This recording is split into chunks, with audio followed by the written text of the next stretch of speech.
இயேசு கிறிஸ்துவில் மிகவும் அதிகமாக நேசிக்கப்படுகின்றவர்களே, மீண்டுமாக உங்கள் யாவரையும் இந்த செப்டம்பர் மாதம் கடைசி நாளாகிய 30ஆம் நாளிலே உங்களை சந்திப்பதில் மிகுந்த மகிழ்ச்சி அடைகிறோம். காலை வேளையிலே இயேசுவின் திருப்பெயரிலும் வேர்ட் ஆஃப் காட் மினிஸ்ட்ரி சார்பிலும் உங்களுக்கு அன்பின் வாழ்த்துக்களை ஸ்தோத்திரங்களை தெரிவித்துக் கொள்கின்றோம். காலை நேர இறை தியானத்தை ஆரம்பிக்கலாம். நமது ஆரம்பம் பிதா, குமாரன், பரிசுத்தாவின் நாமத்தில் உள்ளது. ஆமேன். ஜெபிப்போம்.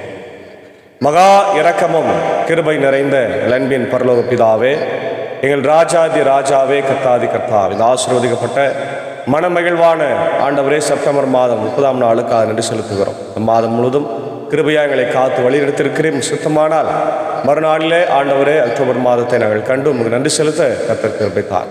இந்த நாளின் ஆண்டவர் இறை செய்தி, பாடல் வேலை, ஜெப வேலை ஆசீர்வதிங்க. இதை கேட்டு பயன்பெறுகிற எல்லா மக்களுக்கும் இந்த இறை ஆசீர்வதிகளையும் சமாதானத்தையும் தான் இந்த ஜெபக்குழுவை நீர் எடுத்து பயன்படுத்தும். ஆண்டவரே, அடியனையும் அன்பர் சாரும் சகசாரி நீர் எடுத்து பயன்படுத்தும்படியாக ஜெபிக்கிறோம். இந்த நாளின் பாடல் வேலை, ஜெப வேலை, செய்தி வேலையை கர்த்தர் பொறுப்பெடுத்துக் கொள்ளும். அடியார்களை பலப்படுத்தும். கேட்கின்ற எல்லாருக்கும் உடைய விடுதலை, சமாதானத்தை, சந்தோஷத்தை தந்து வழி நடத்தும். இறை மைந்தன் இயேசுவின் மூலம் ஜெபிக்கிறோம் நல்ல பிதாவே. ஆமேன்.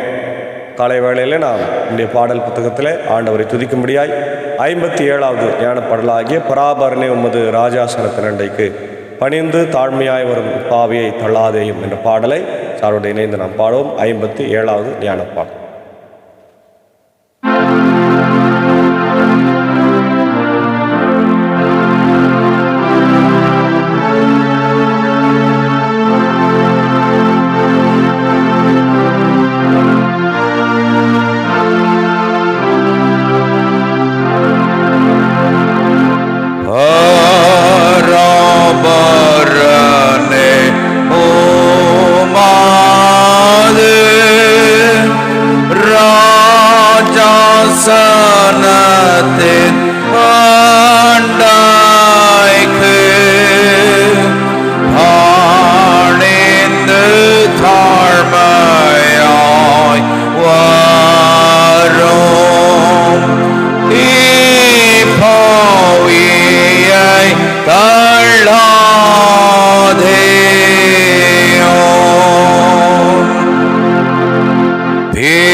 சதா காலமும் ஸ்தோத்திரம் உண்டாகவும்.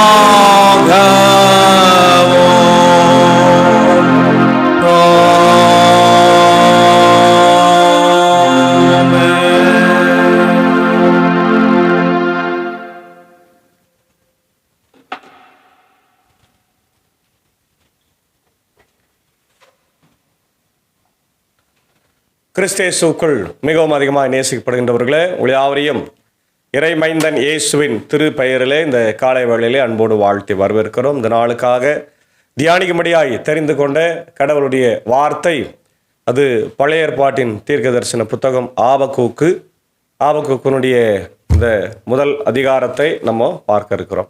என்னுடைய பின்னணியை நாம் பார்க்கும்போது, இறைவாக்கினர் ஆபக்கூக்கு கிமு 7ஆம் நூற்றாண்டின் இறுதியில் கல்தேயர் இனத்தாரான பாபிலோனியரின் ஆட்சி காலத்தில் வாழ்ந்திருக்கலாம்.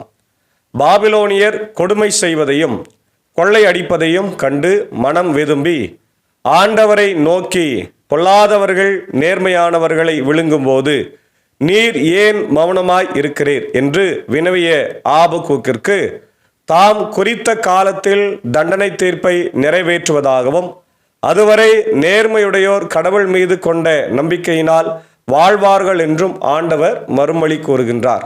இந்நூலின் பிற்பகுதி நேர்மையற்றோர், கொடியோர் ஆகியவற்றர்களுக்கு ஆண்டவர் வழங்கும் தண்டனை தீர்ப்பை பற்றி கூறுகிறது. இறுதியில் அமைந்துள்ள பாடல் இறைவனின் மாட்சிமையும் புகழையும் எடுத்து உரைக்கின்றது. ஆபக்கூக்கின் குற்றச்சாட்டுகள், ஆண்டவரின் மறுமொழி, நேர்மையற்றோர் மேல் வரும் தண்டனை தீர்ப்பு, ஆபக்கூக்கின் மன்றாட்டு ஆக இப்படியாக இந்த புத்தகம் பிரிக்கப்பட்டிருக்கிறதை நம்ம பார்க்கின்றோம்.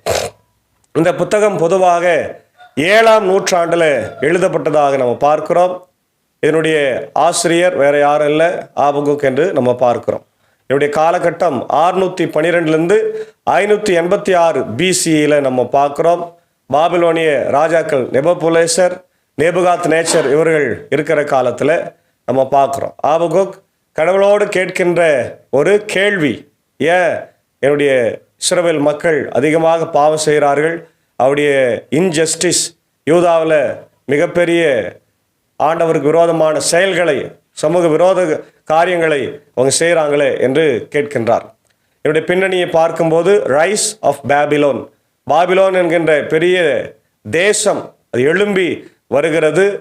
அங்கே அவர்கள் யூதாவையும் எருசலேமையும் வந்து அழிக்கின்றதை, எருசலேம் தேவாலயத்தை இடித்து தரைமட்டமாக்கிவிட்டு எல்லா பொருட்களையும் கொள்ளையடித்து மக்களையும் அங்கே சிறையிருப்புக்காக அழைத்து செல்லுகிறதை நம்ம பார்க்கிறோம். அதே நேரத்தில் யூதாவுடைய வீழ்ச்சி எதனாலன்னு சொன்னால் அவங்களுடைய கரப்ஷன், ஊழல், அதே நேரத்தில் வயலன்ஸ், அவங்களுக்கு கடவுளுக்கு விரோதமாக செய்கின்ற மிகப்பெரிய கொடுமை, ஆவிக்குரிய வாழ்க்கையில் அவங்க தோற்று போதல், வயலன்ஸ் அண்ட் ஸ்பிரிச்சுவல் டிக்ளைன், இதெல்லாம் வந்து அவங்களுக்கு கடவுள் கொடுக்கிற ஒரு பெரிய தண்டனையாக இருக்கிறது.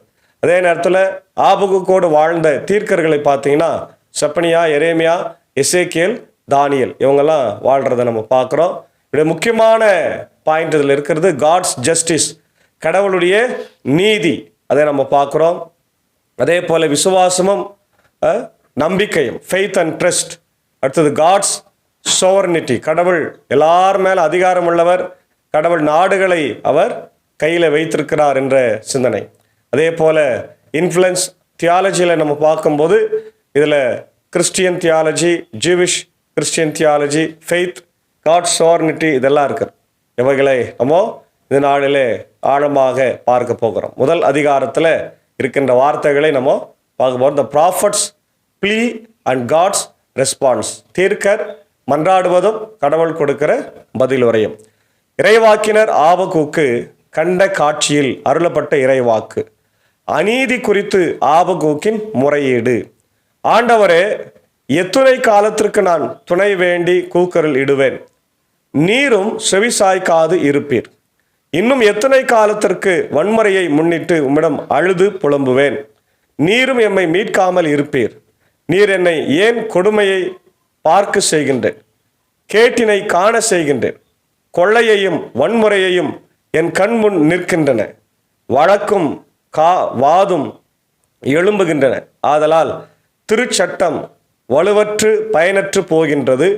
நீதி ஒருபோதும் வெளிப்படுவதில்லை. கொடியோர் நேர்மை உள்ளோரை வளைத்துக் கொள்ளுகின்றார்கள். ஆகவே நீதி தடம் புரண்டு காணப்படுகிறது. முதல் ஜெபம் மன்றாட்டு, அநீதியும் வன்முறையும் தலைவரித்து ஆடுகிறது, ஆண்டவரே ஏன்பா எங்களை காப்பாத்தல அப்படின்ற ஒரு பெரிய ஒரு வேண்டுதலை இங்கே ஆபகுக்கு வைக்கிறார். உண்மைதான், இன்றைக்கு கூட வன்முறையும் அதே நேரத்தில் கடவுளுக்கு விரோதமான காரியங்கள் கொடுமைகளும் இன்றைக்கு நம்மை சுற்றி நடந்து கொண்டே இருக்கிறது. தொடர்ந்து பிரச்சனைகளை இந்த உலகம் சந்தித்து கொண்டே இருக்கிறது. மக்கள் கொத்து கொத்தாக மடிவதும் தலைவர்களை நம்பி போய் மடிந்து கொண்டிருக்கிற எல்லா சூழ்நிலைகளையும் நாம் பார்க்கிறோம். அதே நேரத்தில் நம்மை ஆட்சி செய்கின்ற தலைவர்கள் மக்களை ஏமாற்றி சுரண்டி வாழுகின்றவர்களாய் இருக்கிறார். நம்முடைய ரத்தத்தை குடிக்கின்ற தலைவர்களாக அநேக தலைவர்கள் இருக்கிறது நம்ம நாட்டில் பார்க்கிறோம். இதெல்லாம் முன்னிட்டு தான் கடவுளை அங்கே ஆபகுக் வேண்டுதல் செய்கின்றதை நம்ம பார்க்குறோம். அது வரைக்கும் ஆண்டவர் நாங்கள் காத்திருக்கணும், எங்களுக்கு பதில் தாருன்னு சொல்லி ஜபிக்கிறார். ரெண்டாவது, ஆண்டவரின் பதிலுரை பார்க்கிறோம். நீங்கள் உங்களை சூழ்ந்துள்ள வேற்றினத்தாரை கூர்ந்து கவனியுங்கள், கவனித்து வியப்பும் திகைப்பும் அடையுங்கள். ஏனெனில் உங்கள் வாழ்நாளில் நான் செயல் ஒன்றை செய்திடுவேன், விளக்கி சொன்னாலும் அதை நீங்கள் நம்ப மாட்டீர்கள். நான் கல்தேயர் இனத்தை எழுப்பவிருக்கிறேன், அது பரப்பும் கொடுமையும் உடைய இனம். தங்களுக்கு சொந்தமில்லாத இருப்பிடங்களை கவர உலகின் ஒருமுனை முதல் மறுமுனை வரை சுற்றித் திரியும் இனம். அவர்கள் அச்சமும் திகிலும் உண்டாக்குகின்றார்கள். தங்களுடைய நீதியையும் பெருமையையும் தாங்களே உருவாக்கி கொண்டு இருக்கிறார்கள். வேங்கையை விட அவர்களின் குதிரைகள் விரைவாய் ஓடுகின்றன. அவை மாலை வேளையிலே திரியும். ஓநாய்களை விட கொடியவை. அவர்களுடைய குதிரை வீரர்கள் பாய்ந்து வருகின்றார்கள். இறைமேல் பாயும் கழுகை போல பறந்து வருகின்றார்கள். அவர்கள் யாவரும் வன்முறை செய்யவே முன்னேறி வருகின்றார்கள். அவர்கள் முன்னேறும் போது எல்லாரும் கலங்கி திகைக்கின்றார்கள். மணல் போன்ற எண்ணற்ற மக்களை சிறைப்படுத்துகின்றார்கள். அரசர்களை அவர்கள் ஏளனம் செய்கின்றார்கள். அதிகாரிகளை எள்ளி நகையாடுகின்றார்கள். அரண்களை எல்லாம் பார்த்து நகைக்கின்றார்கள். மண்மேடுகளை எழுப்பி அவற்றை பிடிக்கின்றார்கள். அவர்கள் காற்றை போல் விரைவாய் கடந்து போகின்றார்கள், மறைந்து விடுகின்றார்கள். தங்கள் வலிமையை கடவுளுக்காக கருதியது அவர்கள் செய்த குற்றம். அதாவது எல்லாத்தையும் அவங்க செய்கிறாங்க, ஆனால் யார் மேலே பழிய போட்டுறாங்க? கடவுள் தான் என்னுடைய வலிமையாக இருக்கிறார்ப்பா, கடவுள் எங்களுக்கு இந்த அநியாயத்தை அக்கிரமத்தெல்லாம் செய்யும்போது துணையாக நிற்கிறாரு. சிலர் சொல்லுவாங்க, டே கடவுளே என் பக்கம் இருக்கிறார். எப்போ நன்மை செய்யும் போது கடவுள் அதை விரும்புகிறார், அதை ஆதரிக்கிறார், கடவுள் நம் பக்கம் இருக்கிறார். தீமை செய்யும் போதும் கடவுள் என் பக்கம் இருக்கிறார் என்று சொல்லுகிறவர்கள் எவ்வளவு பெரிய முட்டாள்கள் என்பதை நம்ம புரிந்து கொள்ள வேண்டும். இன்னைக்கு நிறைய பேர் கடவுளுக்கு விரோதமான பாவம் அக்கிரமம் செய்துட்டு கடவுள் என் கூட இருக்கிறாரு, இதை அனுமதிக்கிறார் என்று தப்பான சிந்தனையோடு நம்ம இருக்கிறோம். அதை தான் இங்கே ஆண்டவர் இந்த முதல் ஜபத்துக்கு கொடுக்கின்ற பதிலாக பார்க்கிறோம். பிரியமான தேவனுடைய பிள்ளைகளை, எப்பொழுதும் ஆண்டவர் அநியாயத்திற்கு துணை போக மாட்டார். நீதிக்கும் நேர்மைக்கும் நியாயத்துக்கும் தான் துணை போவார். அதனால்தான் அவர் இந்த உலகத்தில் வாழும்போது நமக்காக அவர் நிறைய போதனைகளை பண்ணும்போது அவர் சொல்றாரு, நானே சத்தியம், நானே வழியும் சத்தியமும் ஜீவனமாக இருக்கிறேன் என்று சொல்லுகிறாரு இல்லையா? அன்றைக்கு ஏரோது கேட்கும்போது, பிலாத்து கேட்கும் போதெல்லாம் பதில் அவர் அழகாக சொல்றாரு, நானே சத்தியம், நானே சத்தியம், ஐ ஆம் த ட்ரூத், ஐ ஆம் த லைஃப், ஐ ஆம் த வே இல்லையா? அப்போ அவர் இல்லாமல் இந்த உலகத்தில் எதுவும் இல்லை. ஆனால் அவர் எப்பொழுதும் அநியாயத்துக்கு துணை போக மாட்டார். அதான் முதல் ஜபம். ரெண்டாவது ஜபம் பார்க்குறோம். ஆபகாக ரெண்டாவது முறை முறையிடுகிறார். என்னன்னாக்கா, ஆண்டவரே என் கடவுளே, என் தூயவரே, தொன்று தொட்டே இருப்பவர் நீர் அல்லவா? நீர் சாவை காண்பதில்லை.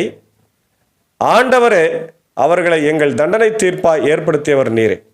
புகலிடமே எங்களை சாடும் சாட்டையாய் அவர்களை ஆக்கியவரும் நீரே. தீமையை காண நானும் தூய கண்களை உடையவரே. கொடுமையை பார்க்க தாங்காதவரே. கயவர்களை நீர் ஏன் பார்த்து கொண்டே இருக்கிறீர்? பொல்லாதவர் தம்மை விட்டு நேர்மையாளரை விழுங்கும் போது நீர் ஏன் மௌனமாய் இருக்கு? அதாவது கடவுளை கடவுளுடைய தன்மைகளை சொல்றார். கடவுள் எப்படிப்பட்டவர்? நேர்மை உள்ளவர், நீதி உள்ளவர் இல்லையா? தூய கண்களை உடையவர், கொடுமையை பார்க்காததெல்லாம் அழகா சொல்றார் பாரு. நீர் மானிடரை கடல் மீன்கள் போலும் தலைமையில்லா ஊர்வன போலும் நடத்துகின்றேன். கல்தேய இனத்தார் மற்ற எல்லாரையும் தூண்டிலால் பிடிக்கின்றார்கள், வலையால் வாரி இருக்கின்றார்கள், இழுக்கின்றார்கள், தங்கள் பரியிலே சேர்த்து கொண்டு அகமகிழ்ந்து களிப்புறுகின்றார்கள். ஆதலால் தங்கள் வலைக்கு பலி செலுத்துகின்றார்கள், பரிக்கு தூபம் காட்டுகின்றார்கள். ஏனெனில் அவற்றாலேயே இன்பமான வாழ்வை அடைகின்றார்கள், அறுசுவை உணவை பெறுகின்றார்கள். அப்படியானால் அவர்கள் தங்கள் வலையில் இருப்பவற்றை ஓயாமல் வெளியே கொட்டி மக்களினங்களை இரக்கமின்றி இடைவிடாமல் கொன்று குவிக்க வேண்டுமோ என்று பார்க்கும். அதாவது அவங்க விக்கிரக ஆராதனை செய்கிறத ரொம்ப அழகாக தெளிவாக சொல்றார். எல்லாம் எதுக்கெல்லாம் அவங்க தூபம் காட்டுறாங்க, எதுக்கெல்லாம் பலி செலுத்துறாங்க, வலைகளுக்கு இல்லையா, அவங்க வணங்குற கடவுளுக்கெல்லாம் பலி செலுத்துறது கடவுளுக்கு விரோதமான காரியங்களை நம்ம இதை பார்க்குறோம். முதல் அதிகாரத்தில் நம்ம இதை தான் பார்க்கிறோம், மன்றாட்டை பார்க்குறோம். இதே ஆங்கிலத்தில் நம்ம பார்க்கும்போது Habakkuk receives a burden from the Lord, prompting him to cry out for justice and righteousness. God responds to Habakkuk's plea, revealing his plan to rise up the Babylonians as an instrument of judgment. Habakkuk's complaint, injustice and violence. Habakkuk sees injustice and violence in Judah, with the law being ignored and the wicked oppressing the righteousness. God's silence. Habakkuk asks God why he remains silent in the face of such injustice. God's response, the Babylonians. God reveals that he is rising up the Babylonians as a powerful nation to judge Judah's sins. Fierce and righteous, the Babylonians are described as fierce and terrifying with their own strength and justice.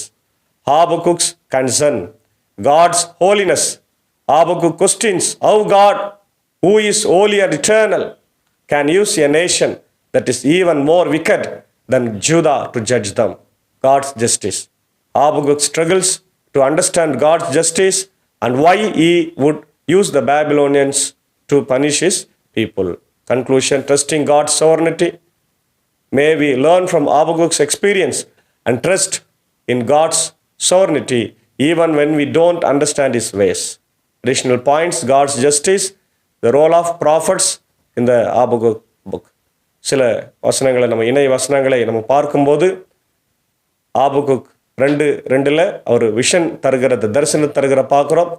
வெளிப்படுத்தின விசேஷம் 1:19, 14:13, உபாகமம் 27:8, வேதத்தில் ஏசாயா 8:1, எரேமியா 30:2, சங்கீதம் 27:14, சங்கீதம் 130 5-6, எபிரேயர் 10:36-37, எசேக்கியேல் 12:25, தானியேல் 10:4, யாக்கோபு 5:7 இவைகள் நீங்கள் இணை வசனங்களாக படித்து பாருங்கள்.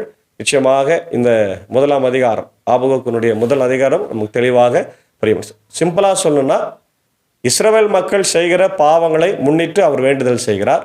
ஆண்டவர் மறுமொழி கொடுக்கிறார், நான் இவங்கள விட இவங்க இவ்வளோ பாவத்தில் அக்கிரமத்தில் இருக்கிறாங்க, இதை விட நான் பாவத்தில் அக்கிரமத்தில் இருக்கிற நாடை வச்சு இவங்களை தண்டிப்பேன். அதுதான் வேற யாரும் இல்லை, பாபிலோனியர்கள். கடவுளுக்கு விரோதமான காரியங்களை செய்கின்ற பாபிலோனியர்களை இங்கே கடவுள் வைத்து இஸ்ரவேல் மக்களை தண்டிக்கின்றார். இந்த 586 BC என்பது யாராலும் மறக்க முடியாத ஒன்று. எருசலேம் தேவாலயத்தை முதலாக நேபுகாத்நேச்சர் வரலாற்றில் இடித்து தள்ளிய ஒரு ஆண்டாக அது கடைபிடிக்கப்படுகிறது. ஆகவே அன்பான தேவ பிள்ளைகளை, நம்ம கூட பெருமையாக இருந்தோம்னா ஆண்டவர் இடித்து தள்ளி விடுவார். ட்வின் டவர்ஸை நமக்கு ஞாபகம் இருக்கும் இல்லையா? 2001ஆம் ஆண்டு இடிக்கப்பட்டது. ஒசாமா பின்லேடனுடைய அந்த தீவிரவாத செயலினாலே இடிக்கப்பட்டு அது தாழ்ந்து போனது. அது என்ன காரணம்? அவர்கள் பெரிய ஒரு நாடாக கருதினார்கள். என்றைக்கு எந்த ஒரு நாடு தன்னை பெருமையாய் கருதுகிறதோ அது தாழ்த்தப்படுகிறது. ஆகவே அன்பான தேவ பிள்ளைகளே, காலை வேளையிலே நம்மை நாமே ஆண்டவருக்கு முன்பாக உயர்த்தாமல், கலவரம் செய்யாமல், வயலன்ஸ் பண்ணாமல், வன்முறை பண்ணாமல், இன்ஜஸ்டிஸ் அநீதி அநியாயங்களை அக்கிரமங்களை பண்ணாமல் ஆண்டவருக்கு பிரியமான பிள்ளையாக வாழ ஆண்டவர் இந்த நாட்களிலே நம்மளை அழைக்கிறார். இது கடைசி காலமாய் இருக்கிறபடினாலே ஆண்டவருடைய வருகைக்காக ஆயத்தப்படவும், மற்றவர்களை ஆயத்தப்படுத்தவும், நாம் பரிசுத்தமான வாழ்வை வாழவும், நாம் ஆண்டவருக்கு கனிகளை கொடுக்கும் கர்த்தர் தாமே இந்த நாளை நமக்கு ஆசீர்வாதத்தை தருவாராக. ஆமேன். ஜெபிப்போம். அன்பான தேவ பிள்ளைகளை, இந்த நாளில் நமக்கு முக்கியமான ஒரு நிகழ்வு, நம்முடைய கடைசி missionary doctor Alice G fryer அவருடைய 1ஆம் ஆண்டு நினைவு நாள். ஆகவே அவர்களை நினைவேந்தல் ஏந்தி அவர்களுக்காக நன்றி சொல்லுவோம். அவர்கள் அனுப்பிய LCMS நம்முடைய தாய் திருச்சபை, அனுப்பிய குடும்பத்தின் பெற்றோர்கள், உடன்பிறப்புகள் யாவரையும் நன்றியோடு நினைக்கின்றோம். இந்த நாளில் டாக்டர் ஆலிஸ் ஜி பிராயர் அம்மாவனுடைய நினைவுகளை நாம் சுமந்து அவரை போன்ற தியாக மனப்பான்மையோடு ILCக்காக நாம் பணியாற்ற அழைக்கப்படுகிறோம். அதற்காக ஜெபிப்போம். சர்வ வல்லமையும் மிகுந்த இரக்கமும் கிருபை நிறைந்த நல்ல ஆண்டவரே, இந்த காலை வேளைக்காக மீண்டும் நன்றி சொல்லுகிறோம். ஆண்டவர், இந்த நாளிலும் என்னுடைய பணிகளை பயணங்களை ஆரம்பிப்பதற்கு முன்னதாக உம்முடைய வார்த்தைகளை கேட்க கர்த்தர் கொடுத்த கிருபைக்காய் ஸ்தோத்திரம். நியாய தீர்ப்பை எங்களுக்கு வைத்திருக்கிறீர். இஸ்ரவேல் மக்கள் அநியாயம் அக்கிரமம் செய்கிற போது அவங்கள விட அநியாய அக்கிரமம் செய்கின்ற பாபிலோனர்களை வைத்து அவர்களை தண்டித்தீர். அதை இன்றைக்கு ஆபகுக் 1ஆம் அதிகாரத்தில் நாங்கள் பார்த்தோம். ஆண்டவர், இந்த நாளில் விசேஷமாக என்னுடைய LCMS கடைசி missionary doctor Alice G Prior அம்மாவனுடைய 1ஆம் ஆண்டு நன்றி செலுத்தும் நினைவு நாள். ஆண்டவர், இந்த நாளிலே அம்மாவை நினைவு கூறுகிறோம். அவருடைய மெடிக்கல் மிஷன் நினைவு கூறுகிறோம். திருமணம் செய்யாமல் இந்திய தேசத்தில் ஏறக்குறைய 60 ஆண்டுகளுக்கு மேலாக பணியாற்றி ஆண்டவரே, கடைசி நாட்களில் கூட அவர்கள் கடுமையாக உழைத்தவர்களை என்பதை நாம் பார்த்தோம். கிராமமாய் சென்று ஏழை எளிய மக்களுக்கு மருத்துவ உதவிகளை செய்தவர், மருந்து மாத்திரைகளை கொடுத்தவர், குறிப்பாய் கர்ப்பிணி பெண்களை அதிகமாய் நேசித்தவர். ஆண்டவர், அதே போல கால்நடைகளை நேசித்தவர். ஆண்டவர், வாயில்லா ஜீவங்களை நேசித்தவர். எப்பொழுது அவர்களை சுற்றி ஆண்டவரே 5-6 நாய்கள் இருக்கிறத நாங்கள் பார்த்திருக்கிறோம். எல்லா மக்கள் மேலே சமமாய் அன்பு செலுத்தக்கூடியவர்கள், திருச்சபையின் மேலே அக்கறை உள்ளவர்கள். அநேக ஆண்டுகளாக ILC ட்ரஸ்ட் கன்வீனராக ஆண்டவரே அவர் இருந்திருக்கிறதை நாங்கள் நன்றி செலுத்துகிறோம். அநேக திருச்சபைகளுக்கு இடம் வாங்குவதற்கு பணத்தையும் சபையை கட்டுவதற்கு பணத்தையும் ஆண்டவர் சுயமாய் பெற்றுக் கொடுத்தார் ராஜா. அதனாலெல்லாம் நினைத்து நாங்கள் நன்றி செலுத்துகிறோம். அவருடைய வாழ்ந்த வாழ்க்கைக்காக, ஊழியத்திற்காக நன்றி. இன்றைக்கு ஆம்பர் சபை சங்கத்தின் சார்பாக நடைபெறுகிற வழிபாட்டில் எல்லாரும் கலந்து கொண்டு அம்மாவை நாங்கள் நினைவு கூற, வாழ்ந்த வாழ்க்கைக்கு நன்றி செலுத்த, குடும்பங்களுக்கு நன்றி சொல்லவும், தாய் ஆண்டவர் சபைக்கு நன்றி சொல்லவும், அவர்களை போன்று நாங்களும் கூட சுயநலம் இல்லாமல் பொதுநலத்தோடு பணியாற்றவும் எங்களுக்கு இந்த நாளில் பலத்தை தார். ஆண்டவரே, இதோ இந்த நேரத்தில் இந்த ஊழியத்தில் எங்களோடு கூட இருக்கிறேன் நண்பர் சாரியம், ஏஜா காவி, அன்பான பிள்ளைகள், மாத்தாள் மரியாளியும் ஆசீர்வதிங்க. ஆண்டவருடைய சாகுஸ்டாரி டீச்சர் ஆசீர்வதி, அடியன் எடுத்து பயன்படுத்துங்க. அடியன் பணியாற்றுகிற பாப்பனப்பள்ளி, மின்னூர், வடகர, மேல்சனம் திருச்சபைகளை ஆசீர்வதிங்க. பலவீனமான மக்களை ஆண்டவரை ஆற்றி தேற்ற வேண்டுமா நான் ஜெபிக்கிறோம். குறிப்பாக இந்த நாளிலே என்னுடைய இந்திய தேசத்திற்காக ஜெபிக்கிறோம். என்னுடைய ஜனாதிபதி, பிரதமர், என்னுடைய முதலமைச்சர், கவர்னருக்காகவும் உலக நாடுகளுக்காக ஜெபிக்கிறோம். அம்மாஸ் இஸ்ரேல் போர் நிறுத்தட்டும் ராஜா. அநேக பெண்களும் குழந்தைகளும் மரித்து கொண்டே இருக்கிறார்களே, உணவுக்காய் படாத பாடுபடுகிறத நாங்கள் பார்க்கிறோம். கர்த்தாவை கண்ணோக்கி பாரும், கருணையாய் இறங்கும். அதே போல் எங்களுடைய ஆண்டவரே, இந்திய தேசத்தில் குறிப்பாக தமிழ்நாட்டில் கரூரில் நிகழ்ந்த துயர சம்பவத்திற்காக ஜெபிக்கிறோம். ஆண்டவர் 41 பேர் ஆண்டவரை இறந்து போயிருக்கிறாங்க. அநேக குழந்தைகளும் வாலிப பிள்ளைகளும் அடங்குவார்கள். அரசியல் தலைவர்களை, நடிகர்களை பார்க்க சென்று ஆண்டவரே அவர்கள் உயிரிழந்திருக்கிறதை நாங்கள் கேள்விப்பட்டு மிகுந்த வருத்தம் அடைகிறோம். ஆனால் இழந்திருக்கிற குடும்பங்களுக்கெல்லாம் ஆறுதலை, தேர்தலை தாரும். தொடர்ந்து இப்படிப்பட்ட அசம்பாவிதங்கள் எங்கள் தமிழகத்தில், தேசத்தில் நடைபெறாதபடி எங்களை காத்தருள வேண்டும் என்று ஜெபிக்கிறோம். இந்த நாளிலும் இப்படிய பணிகளையும் பயணங்களையும் ஊழியத்தையும் கர்த்தர் எங்களுக்கு ஆசீர்வதிக்க வேண்டுமா ஜெபிக்கிறோம். தொடர்ந்து நம்முடைய கிருபை எங்களோடு தங்கியிருக்கட்டும். இந்த நாளை பிறந்த நாட்களை, திருமண நாட்களை காணுகின்ற யாவரையும் கர்த்தர் ஆசீர்வதித்து வழிநடத்தும். எல்லாருடைய இல்லங்களில், உள்ளங்களில் இறை அமைதி, சமாதானம், விடுதலை தந்து வழிநடத்தும். பாவத்துக்கு விலகி பரிசுத்தத்துக்கு நேராக நாங்கள் வாழும். இப்படி வருகை சமீபமாக இருக்கிறது என்பதை உணர்ந்த ஆண்டவரே, வருகைக்காக எங்களை ஆயத்தப்படுத்திக் கொள்ள கர்த்தர் கிருபை தார். இறை மைந்தன் இயேசுவின் மூலம் ஜெபிக்கிறோம் நல்ல பிதாவே, ஆமென். எல்லா வல்ல தந்தை, மகன், தூய ஆவியின் ஆசைகள் இந்த நாளில் நம்முடையவரோடு கூடியிருப்பதாக. ஆமென். கர்த்தர் உங்களை ஆசீர்வதிப்பார்.